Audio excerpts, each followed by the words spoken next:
Hello दोस्तों, पैसेनोमिक्स में आपका स्वागत है। और आज हम बात करने वाले हैं टेक्निकल एनालिसिस के बारे में। यस दोस्तों, जब आपको स्टॉक मार्केट में एंट्री करनी होगी और आपको जब प्रॉफिट बुक करके बाहर निकलना होगा, उसके लिए आपको टेक्निकल एनालिसिस की ज़रूरत पड़ती है। तो दोस्तों, सबसे पहले हम जान लेते हैं कि टेक्निकल एनालिसिस है क्या। तो टेक्निकल एनालिसिस ये एक ऐसी प्रोसेस है जिसमें आपको एग्जामाइन मतलब देखना पड़ता है कि फ्यूचर में प्राइस किस तरीके से लग रही है, अपसाइड जाने वाली है, डाउन साइड। लेकिन इसमें जो है आपको जो प्राइस मोमेंटम है, जैसे क्या आएगा, उसके चार्ट्स देखने पड़ेंगे, ट्रेंड देखना पड़ेगा, ट्रेडिंग वॉल्यूम देखना पड़ता है। काफ़ी सारे फैक्टर्स होते हैं जिसके ऊपर हम आज बात करने वाले हैं। फंडामेंटल टेक्निकल से काफ़ी अलग होता है, क्योंकि फंडामेंटल एनालिसिस ये आपके कंपनीज के रेशियोज़ के ऊपर डिपेंड होता है। लेकिन अगर आपको स्टॉक में किसी स्टॉक में एंट्री करनी है, इंट्राडे ट्रेडिंग करनी है, शॉर्ट टर्म स्विंग ट्रेडिंग करनी है 1 या 2 वीक के लिए, या फिर लंबे समय के लिए इन्वेस्टमेंट करना है, तो सबसे पहले आपको स्टॉक का ट्रेंड पता होना चाहिए दोस्तों, जो आपको टेक्निकल एनालिसिस से पता चलेगा। और वॉल्यूम, ये तो ये इतनी इंपॉर्टेंट चीज़ है, जो डिमांड सप्लाई रिफ्लेक्शन होता है, वॉल्यूम से आपको पता चलता है स्टॉक मार्केट में अभी डिमांड आ रही है या सप्लाई आ रहा है, तो किस तरीके से फिर आप इसमें इन्वेस्टमेंट करें। तो ये एक पहला आपको ये समझ में लेना है कि टेक्निकल एनालिसिस आपको इसलिए पढ़ना है क्योंकि फ्यूचर में प्राइस मोमेंटम क्या हो सकता है, इसके लिए सबसे इम्पोर्टेंट पॉइंट जो है इसमें कि टेक्निकल एनालिसिस ये कहता है दोस्तों कि जो हिस्ट्री जो पहले मार्केट में हुई है वो रिपीट होगी। ये एक हाइपोथेसिस है, क्योंकि इसके ऊपर अभी तक कंक्लूजन नहीं आया कि प्राइस रैंडम है क्या नॉन रैंडम। इसके ऊपर काफ़ी सारे डिबेट्स हुए हैं। लेकिन सबसे पहले जब आप स्टॉक मार्केट में निवेश करने के लिए जा रहे हो, तो वहाँ पे काफ़ी समय आपको पैटर्न्स के रिपीटेशंस मिलते हैं, वो जानने काफ़ी इंपॉर्टेंट होते हैं। इसीलिए हिस्ट्री देखी जाती है कि हिस्ट्री में ये कैसा था। हिस्ट्री क्यों देखी जाती है कि हिस्ट्री इसलिए देखी जाती है कि इसका अभी तक का हाईएस्ट प्राइस क्या है, ठीक है? उसके बाद इसकी लोवेस्ट प्राइस क्या है, तो ये कहाँ तक जा सकता है। तो अगर आप कोई स्टॉक लोअर में बाय कर रहे हो, लो रेट में बाय कर रहे हो, तो उसके हाई जाने के लिए मतलब मैक्सिमम लेवल क्या है, ये जानने के लिए आपको पता चल सकता है। जो आज हम ये वीडियो में देखेंगे, इसके कुछ हम एग्ज़ाम्पल भी लेंगे। तो हिस्ट्री रिपीट हो सकती है, यही जानने के लिए हम ये जो है टेक्निकल एनालिसिस करते हैं। और ये हमें अलर्ट करता है कि अभी मार्केट जो बुल चल रहा है या बियर चल रहा है। ये तो सबसे पहला अलर्ट है ही, लेकिन इसके साथ ही साथ इसकी जो रिवर्सल है, मतलब बुल मार्केट कन्वर्ट हो रहा है क्या बियर मार्केट में, ये भी जानना ज़रूरी है। या फिर बियर मार्केट कन्वर्ट हो रहा है बुल मार्केट में, ये भी जानना ज़रूरी है। तो ये आपको कैसा पता चलेगा? तो ये आपको पता चलेगा दोस्तों टेक्निकल एनालिसिस के ऊपर, जहाँ पे आपको चार्ट्स पैटर्न याद करने पड़ते हैं। तो चार्ट्स पैटर्न्स के भी मेरे काफ़ी सारे वीडियोस अवेलेबल है, वो आप देख सकते हो। दोस्तों, इसका जो डाउ थ्योरी है, डाउ थ्योरी अगर आपको पता नहीं, तो टेक्निकल एनालिसिस के जो गुरु है मिस्टर चार्ल्स डाउ, उन्होंने ही ये थ्योरी लिखी हुई है। तो काफ़ी बढ़िया तरीके से उन्होंने वो लिखी हुई है। तो आज जो भी ट्रेडर, जो भी आप इंडिकेटर ऑसिलेटर यूज़ कर रहे हो, उसके पहले पीछे उनका एफर्ट है। तो वहाँ पे उन्होंने जिस तरीके से इसके ऊपर कंक्लूजन लाए हुए, टेक्निकल एनालिसिस जब हम यूज़ करते हैं थ्योरी में, उसके रूल्स में यही है कि market discount everything, price and the market discount everything. मतलब जो भी चीज़ आपको दिख रही है, वो उसका जब आपको पता चलती है, तो ये चार्ट्स पे ऑलरेडी डिस्काउंटेड हो जाती है। इसका मतलब सिंपल है कि अगर मुझे लगता है स्टॉक मार्केट में कि जैसे मैं रिजल्ट देख रहा हूँ कि कल रिजल्ट क्या आ सकता है, तो उसके पहले अगर स्टॉक में आपको थोड़ा अप मूव दिखाई देगा, तो आपको थोड़ा-सा अंदाज़ा हो जाएगा कि अगर रिजल्ट आने वाला है पर्टिकुलर एक टाइम के, उसके पहले अगर ये स्टॉक ऊपर जा रहा है, तो इनसाइडर जो है उसमें हलचल शुरू हो जाती है और वो मार्केट में पार्टिसिपेट करना स्टार्ट कर देते हैं। तो ये थोड़ा-सा एक विन-विन सिचुएशन है दोस्तों, कि आपको यहाँ पे ज़्यादा स्टडी करने की ज़रूरत नहीं पड़ती है। यहाँ पे प्राइस एक्शन से आपको पता चल जाता है कि कुछ ना कुछ इसमें अच्छा ही आने वाला है। और एक इम्पोर्टेंट चीज़ जो होती है टेक्निकल एनालिसिस में, ये क्यों करना चाहिए, क्योंकि प्राइजेस आर ट्रेंड ड्रिवन होते हैं। मतलब प्राइस एक पर्टिकुलर ट्रेंड में चलते हैं, ठीक है? प्राइस एक ट्रेंड फॉलो करते हैं। ओके, मतलब आज आ गया 100 रुपया, कल डायरेक्ट दिखाएगा 200, किसी दिन सीधा 50, या फिर डायरेक्टली यहाँ पे दिखाई देगा 150। तो ये रैंडम हो गया, तो ऐसा नहीं होता है। ये पर्टिकुलर ट्रेंड में चलता है, मतलब 100 रुपए से 110, 120, 130, 140, 150 ऐसे करते ही 100, 200 रुपए आएगा। फिर धीरे-धीरे ऐसा प्रॉफिट बुकिंग आएगी, 150 तक ये रुकेगा। अगर नहीं रुका तो फिर ये नीचे आ सकता है 50। तो ये ट्रेंड में जा रहा है पूरी तरीके से। आपको दिख रहा होगा कि पूरी तरीके से एक ट्रेंड फॉलो करता है। तो प्राइस जो है ये ट्रेंड ड्रिवन होती है, तो इसलिए आपको मार्केट में जैसे कहते हैं ना, ट्रेंड इज़ योर फ्रेंड। तो आप अगर ट्रेंड फॉलो करते हो तो काफ़ी अच्छा बेनिफिट आपको मार्केट में मिल सकता है। अगर आपको लगता है कि ट्रेंड अपसाइड जा रहा है तो आप यहाँ से बाय का पोजीशन लेके चलिए। अगर आपको लग रहा है मार्केट ऐसे डाउन जा रहा है तो आप इसमें शॉर्ट पोजीशन लेके चलिए। ये बोलने के लिए काफ़ी ईज़ी होता है, लेकिन इसके कंक्लूजन या इसके कन्फर्मेशन लेने के लिए आपको टेक्निकल्स के काफ़ी स्टडीज़ अच्छी तरीके से रटने पड़ते हैं, प्रैक्टिस करनी पड़ती है, बैक टेस्टिंग करनी पड़ती है, तब जाके आप इसके ऊपर व्यू ले सकते हो। तो जो ट्रेंड आते हैं नॉट नेसेसरी कि ये एक ही टाइम फ्रेम के लिए होते हैं, अलग-अलग होते हैं। इसके लेंथ अलग होती है, short term, long term, medium term इस तरीके से होती है। ओके, तो ये आपको देखना है कि जब आप कोई स्टॉक में इन्वेस्टमेंट करने वाले हो तो उसका ट्रेंड आइडेंटिफाई करना है, तो इसीलिए आपको टेक्निकल एनालिसिस काम में आ सकता है। जब हम एनालिसिस की बात करने वाले हैं टेक्निकल की, तो टेक्निकल एनालिसिस लिटरली ये आप बोल सकते हो, ये चार्ट पैटर्न जो है ये काफ़ी इंपॉर्टेंट है टेक्निकल एनालिसिस में, ठीक है? तो इसकी वजह से ही आपको पता चलेगा कि एग्ज़ैक्टली जो डायरेक्शन ऑफ द मार्केट क्या है, ठीक है? उसके बाद ट्रेंड लाइन भी होती है, ओके, ट्रेंड लाइन कैसे ड्रॉ करते हैं, इसके भी वीडियो मेरे जो चैनल पे अवेलेबल है, आप वहाँ से भी देख सकते हो, ठीक है? पिक एंड थ्रो जिसे कहते हैं, पिक मतलब हाई और थ्रो मतलब यहाँ पे लोएस्ट पॉइंट होता है। उसकी एनालिसिस आपको करनी पड़ती है, मूविंग एवरेज देखने पड़ते हैं जो ट्रेंड की डायरेक्शन आपको बताते हैं, और इसकी वजह से आप जो है प्रिडिक्शन भी कर सकते हो कि मार्केट कितने अच्छे तरीके से आगे जा सकता है।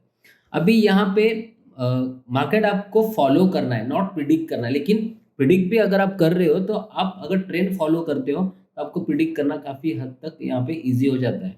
तो यहाँ पे दोस्तों अलग-अलग टाइप के चार्ट्स पैटर्न होते हैं, इसके ऊपर भी मेरे वीडियोज़ अवेलेबल है। कैंडलस्टिक चार्ट्स होते हैं, बार चार्ट होते हैं और लाइन चार्ट। इन तीनों में डिफरेंस सिंपल है। अगर आप पहली बार भी देख रहे हो तो ज़्यादा आपको समझने में दिक्कत नहीं आएगी। लाइन चार्ट जो है इसमें क्लोजिंग प्राइस होती है खाली, तो एक सिंगल प्राइस का ये चार्ट होता है। बार चार्ट में 4 प्राइसेस होती है, जिसमें होता है O for open, high, H for high, L for low, और यहाँ पे सी फॉर क्लोज। तो इस तरीके से ओपन, हाई, लो, क्लोज ये यहाँ पे इंक्लूडेड होते हैं, और सेम ये कैंडलस्टिक में भी होते हैं। लेकिन कैंडलस्टिक जो होती है ये पूरी तरीके से इसमें ओपन और क्लोज की ये बॉडी बनती है, जिस तरीके से आपको ये दिख रहा है, और ये ऊपर इसको शैडो कहते हैं। तो कैंडलस्टिक समझने के लिए आपको मेरे कैंडलस्टिक के वीडियो काम में आ सकते हैं। ओएचएलसी में जो है मतलब बार चार्ट में खाली यहाँ पे डिफरेंस यही है कि जो लाइन होती है, स्टैंडिंग लाइन होती है, उसका लेफ्ट हैंड साइड ये ओपन होता है, राइट हैंड साइड ये क्लोज होता है। तो अगर ये नीचे क्लोज है मतलब ये नेगेटिव क्लोजिंग है, अगर ये ओपन नीचे है यहाँ पे और क्लोज ओपन हुआ है तो इसे पॉजिटिव कहते हैं।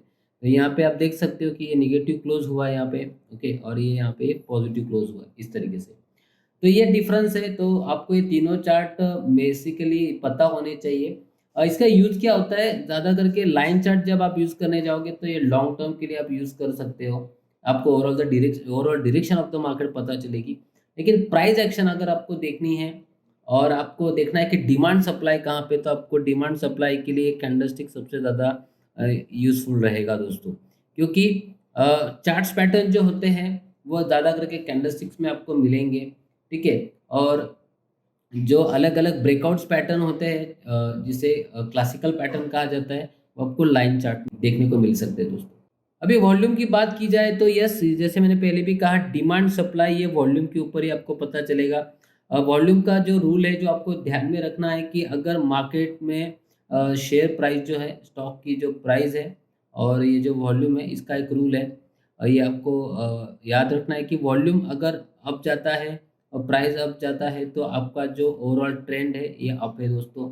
अगर वॉल्यूम ऊपर जा रहा है और प्राइस नीचे आ रहा है तो ये ट्रेंड डाउन है, मतलब वॉल्यूम के साथ जो है स्टॉक नीचे गिर रहा है, जिसे सप्लाई कहते हैं। तो इसे कहते हैं डिमांड और इसे कहते हैं सप्लाई। तो ये आपको ये ध्यान में रखना है। तो वॉल्यूम, डिमांड और सप्लाई जानने के लिए काफ़ी इंपॉर्टेंट है, लेकिन हर बार वॉल्यूम ही आपको हेल्प नहीं करेगा, ये ध्यान रखिए।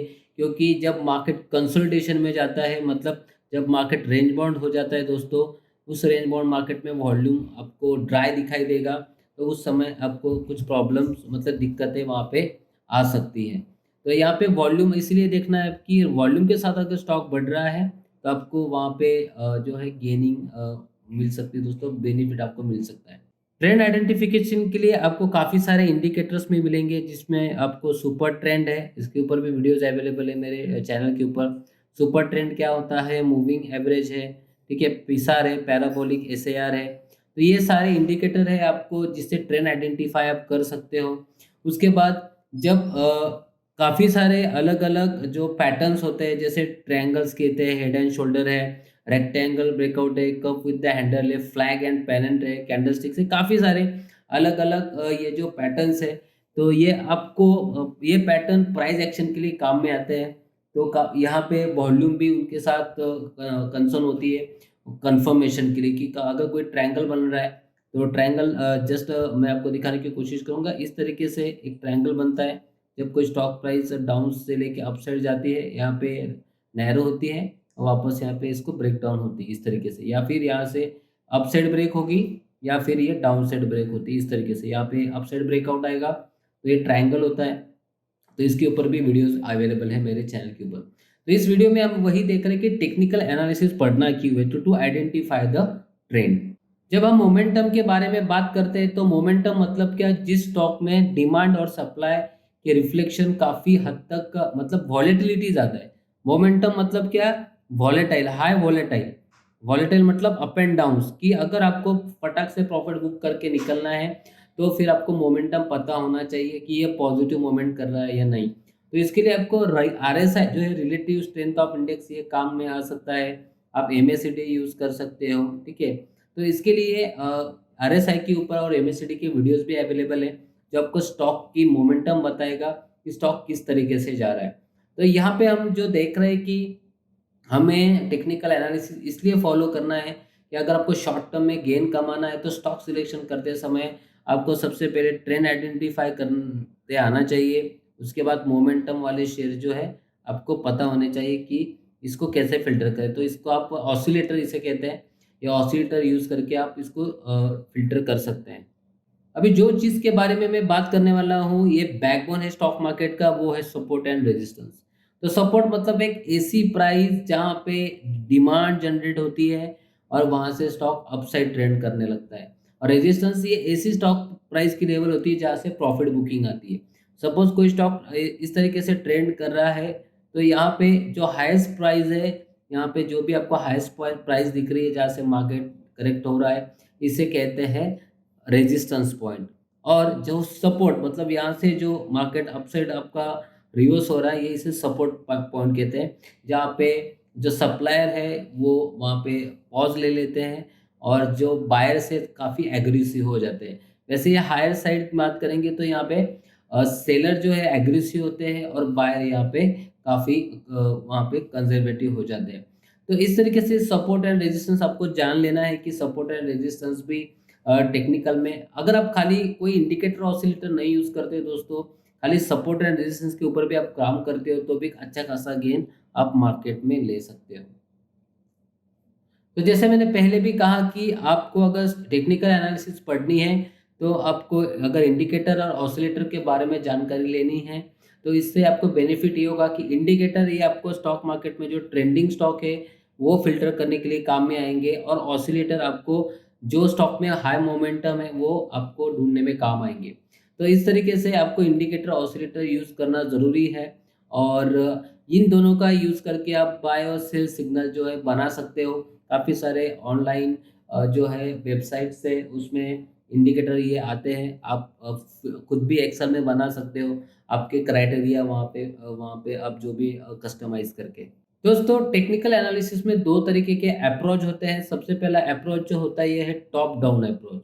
टॉप डाउन अप्रोच मतलब ये होता है कि उसमें सबसे पहले आप जो है बड़ा टाइम फ्रेम वाला जो चार्ट है, जैसे मैं बताऊँगा कि मंथली वाला, मंथली चार्ट देखोगे वो अगर जो आपको फ़िल्टरेशन दे रहा है, सेम फ़िल्टरेशन अगर आपको वीकली चार्ट पे मिलते हैं, तो सेम फ़िल्टरेशन आपको लेना है डेली चार्ट पे, और फिर फ़िल्टरेशन लेना है आवरली चार्ट पे, इस तरीके से।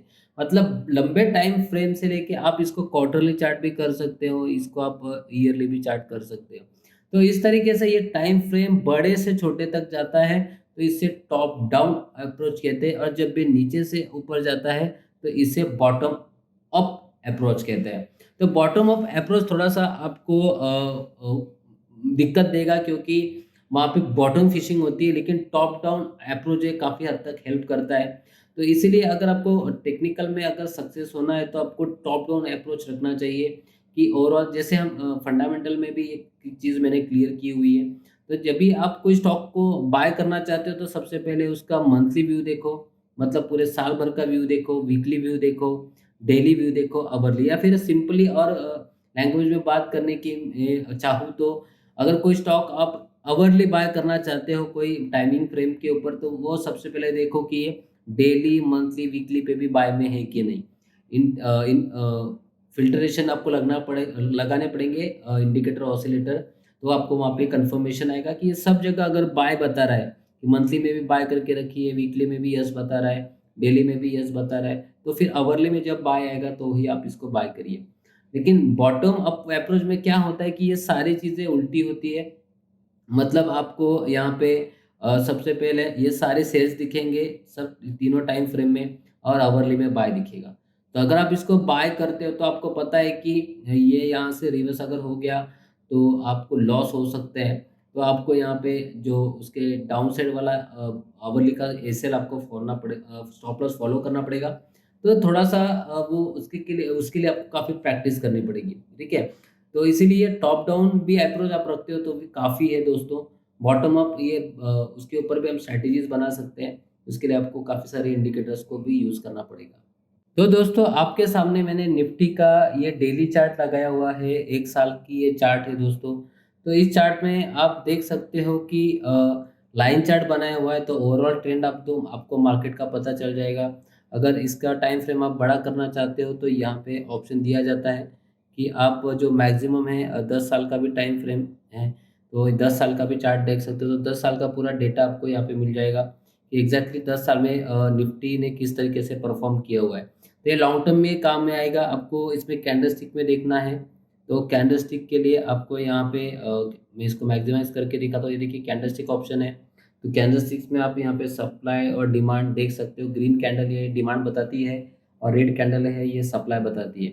तो जिस तरीके से यहाँ पे मैं बताने की कोशिश करता हूँ कि जिस तरीके से देखिए रेड कैंडल जैसे-जैसे बन रही है, सॉरी, ग्रीन कैंडल वैसे-वैसे मार्केट अपसाइड जाते हुए आपको दिखेगा, और जब रेड कैंडल बनती है तो मार्केट नीचे हुए जाते हुए दिखेगा। ये होता है सप्लाई साइड। तो इस तरीके से लाइन चार्ट होता है, कैंडलस्टिक चार्ट होता है। उसके बाद जो लाइन चार्ट हमने देखा, फिर ये बार चार्ट भी अवेलेबल है। तो बार चार्ट के भी पैटर्न्स अलग होते हैं, जैसे की रिवर्सल पैटर्न होता है, ठीक है? तो यहाँ पे तीनों टाइप के चार्ट्स है। अगर आप नए हो तो आप टेक्निकल एनालिसिस अगर सीखना चाहते हो दोस्तों, तो आप ये एनएसी investing.com की जो वेबसाइट है, इसको एक्सेस करिए। काफ़ी अच्छे तरीके से इन्होंने चार्ट्स प्रोवाइड किए हुए हैं। इंडिकेटर ऑसिलेटर चाहिए तो यहाँ पे इंडिकेटर्स भी दिए हुए हैं। आप जो भी इंडिकेटर इसको यूज़ कर सकते हैं। जैसे हम यहाँ पे सुपर ट्रेंड की बात कर रहे थे, जिस पे आपको ज़्यादा दिक्कत नहीं आएगी ट्रेंड आइडेंटिफ़ाई करने के लिए। जहाँ पे भी ग्रीन लाइन के ऊपर ये ट्रेड करता है तो ये पॉजिटिव होता है। तो ये डेली पे हम चेक कर लेते हैं, तो यहाँ पे देखेंगे आप पूरी तरीके से नेगेटिव दिखा रहा है। आवरली पे ये छोटे टाइम फ्रेम के लिए है, तो यहाँ पे भी अब ग्रीन के ऊपर आप देख रहे हो कि मार्केट 14,700 से 15,000 तक जाके आया, फिर वापस नेगेटिव हुआ, वापस नीचे आया हुआ है। तो इस तरीके से यहाँ पे ये आपको इंडिकेटर काम करेगा। ऑसिलेटर भी आपको यहाँ से मिल जाएँगे, जैसे आरएसआई मैंने बताया हुआ है। तो ये आरएसआई आप यहाँ पे ऐड आपको कर देना है। जैसे आप ऐड करोगे तो बॉटम में आपको दिखाई देगा कि 70 ओवर सोल्ड ज़ोन में है। लेकिन यहाँ पे कोई पैटर्न्स नेगेटिव बना नहीं है, ठीक है? अभी यहाँ पे जैसे ये कि 70 का आरएसआई है यहाँ पे दोस्तों, और ये 70 के आरएसआई के बाद सुपर ट्रेंड ने नेगेटिव दिया है, तो फिर यहाँ पे ओवरसोल्ड कन्फर्म हो चुका है, और वहाँ से मार्केट नीचे आया हुआ है आवरली बेसिस के ऊपर। तो इस तरीके से इसको स्टडी करना पड़ता है। इसके लिए काफ़ी प्रैक्टिस आपको करनी पड़ेगी। तो आज के लिए इतना ही। टेक्निकल एनालिसिस आपको यस कंपल्सरी करना है, आपको अगर स्टॉक मार्केट में लंबे समय के लिए बने रहना है, क्योंकि इससे ट्रेंड इज़ योर फ्रेंड जो हम कहते हैं, वो because of the technical analysis ही है दोस्तों। तो आज के लिए इतना ही। वापस जो आपको जो भी डाउट्स है आप मुझे कमेंट बॉक्स में पूछ सकते हो, और वीडियो कैसा लगा प्लीज़ मुझे कमेंट बॉक्स में बताइए। वीडियो अच्छा लगा है तो प्लीज़ लाइक करिए, चैनल को अभी तक आपने सब्सक्राइब नहीं किया है तो सब्सक्राइब करिए। थैंक यू सो मच दोस्तों, have a good day and happy investment and happy trading. Take care.